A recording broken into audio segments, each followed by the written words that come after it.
Az utolsó versenyszámnál az a szokás, hogy valamennyi csapat egyszerre vesz részt a játékban, és a pontszámok is duplán számítanak. Egyébként ebben a játékban ez az esernyő ladikul fog szolgálni, ebben fognak átevezni a medence túlsó partjára Alice és az ikrek. Ezután Alice ott marad és összerakja azt a kereplőt, amelynek a darabjait az ikrek viszik el hozzá.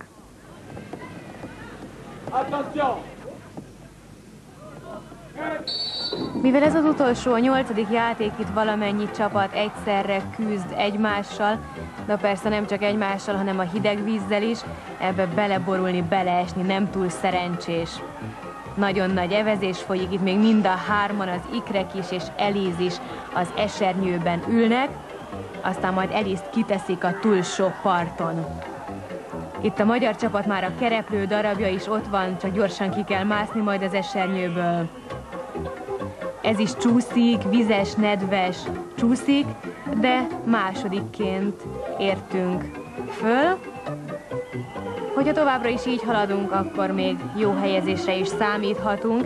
Egyébként végig, hogy a 3., 4. hely körül voltunk. Hogyha a pontokat összeadjuk, akkor matematikailag még lehetünk elsők, hogyha nagyon-nagyon jól szerepelünk. Közben itt a görögök beleborultak. Vajon tudnak-e úszni a fiúk? Nem nagyon tudják visszahúzni azt az esernyőt. Itt a portugálokat látjuk. Elég jól haladnak már a kereplő 3. darabját. Viszik, itt pedig a magyar csapat nagyon húzzák. Berger Gábor, ismét Makrai Csaba játszik. Alice szerepében pedig Pálfi Katit látjuk ott a túloldalon, reméljük össze tudja rakni majd a kereplő darabjait. Azt hiszem, Gáborról még nem beszéltem, ő 19 éves és 5 éves gépésztechnikus, egyébként 8 éve kenuzik. A velszieket látjuk, ők most tartanak a 3. darabnál, a portugálok nagyon-nagyon hajráznak, úgy látszik nem hagyják azt az első helyet.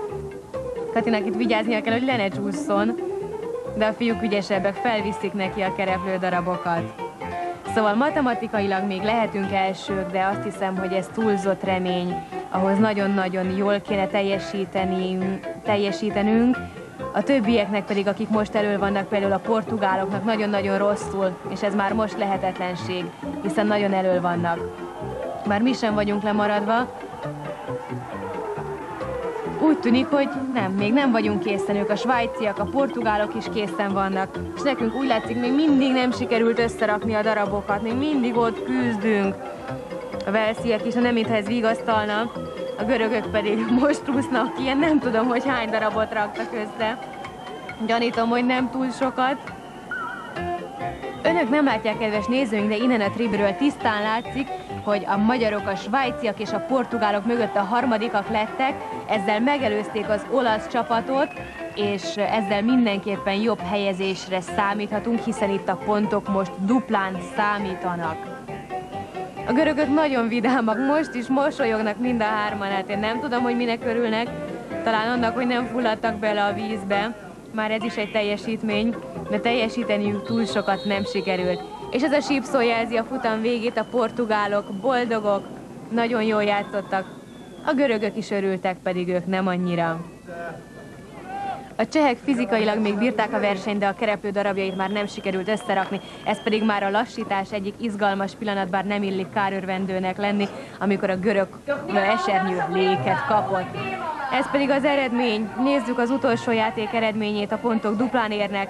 Valóban harmadikok lettünk a svájciak és a portugálok mögött. 10 pontot kaptunk, 2 perc 24 másodperc alatt teljesítettük a távot. Nézzük, hogy ez a pontszám még befolyásolja-e a végeredményt.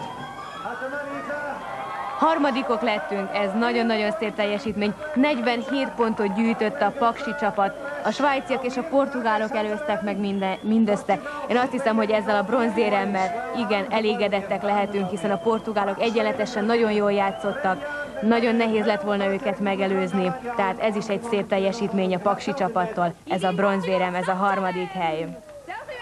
A helyi műsorvezetők is a győztes portugál csapatot köszöntik, a csapat pedig és a közönség is ünneplik ezt a győzelmet. Most is énekelnek, hát mi más csinálhatnának. Folyamatosan a verseny alatt is ezt tették.